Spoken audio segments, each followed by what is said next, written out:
Le crime commis hier soir porte chacun d'entre nous à réfléchir sur les moyens dont dispose notre pays pour garantir sa sécurité, et c'est bien normal. Les propositions de mon programme L'Avenir en commun sont déclinées dans ce livret que voici, et vous y trouverez l'ensemble des moyens que je propose de mettre en œuvre. Ce programme a été validé par de nombreux experts. Il a pour lui la garantie du sérieux, de la réflexion. Mais à cette heure, honnêtement, notre premier devoir est d'abord de tenir chacun, chacune notre place de citoyen. Nous sommes collectivement responsables de la façon avec laquelle le pays va donner à voir sa façon de répliquer. Le monde entier nous regarde.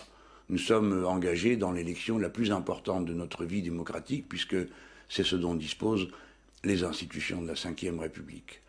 Dès lors, notre premier devoir est un devoir de sang-froid, de ne pas céder à la panique, de ne pas se laisser emporter par les émotions, de ne pas se vouer à la haine, la vengeance, les rancunes, et par-dessus tout, éviter les polémiques grossières et vulgaires qui nous conduiraient à nous montrer les uns les autres du doigt et à se faire des reproches qui sont les plus malvenus à cette heure.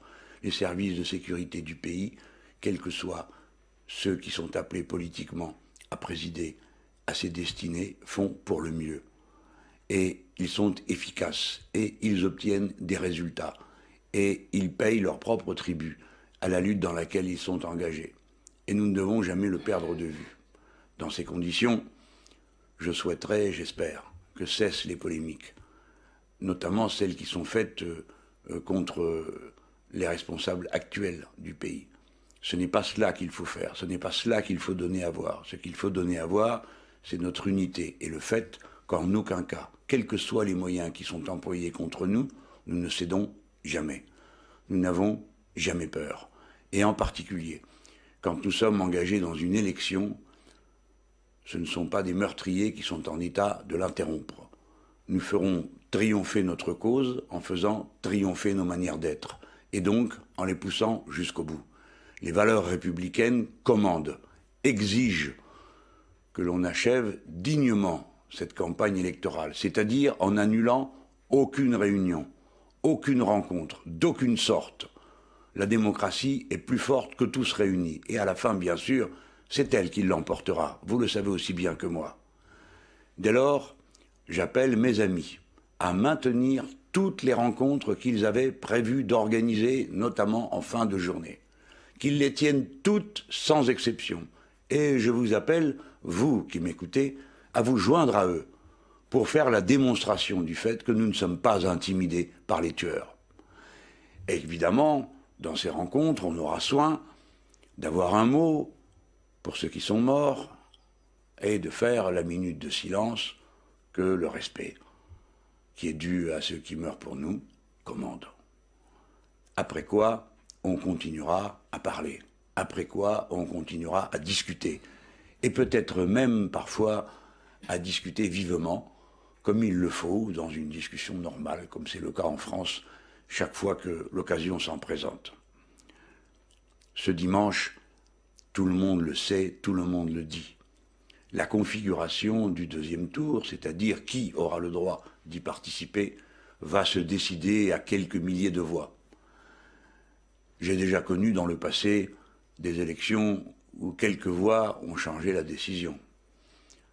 Je crois me souvenir avec précision du fait qu'en 2002, il aura manqué 2 voix par bureau de vote à Lionel Jospin pour être qualifié pour le second tour, et ce fut la première fois que l'extrême droite fit son entrée à ce deuxième tour. Si bien que chacun d'entre nous doit entrer en lui-même et se demander comment il peut être le plus efficace à sa patrie, à son avenir, à l'organisation de la discussion qui va avoir lieu pour le deuxième tour. Pour ma part, entouré des nombreuses équipes qui m'ont accompagné pendant toute cette campagne, sur le plan matériel, intellectuel, culturel, et dorénavant renforcé du concours de centaines, de milliers d'intellectuels, de travailleurs, de syndicalistes, d'artistes, qui, dans cette dernière longueur, ont tenu à manifester leur appui à ma candidature. Je suis prêt. Je suis prêt pour ce deuxième tour. Je suis prêt pour gouverner le pays, si le pays le décide. Mais chacun d'entre vous doit lui aussi se sentir prêt ou prête à prendre sa décision, non par rancœur, non par calcul, non par animosité contre tel ou tel, mais pour le bien commun. Le bien commun commande. Tel est le sens fondamental du mot République. C'est la chose commune.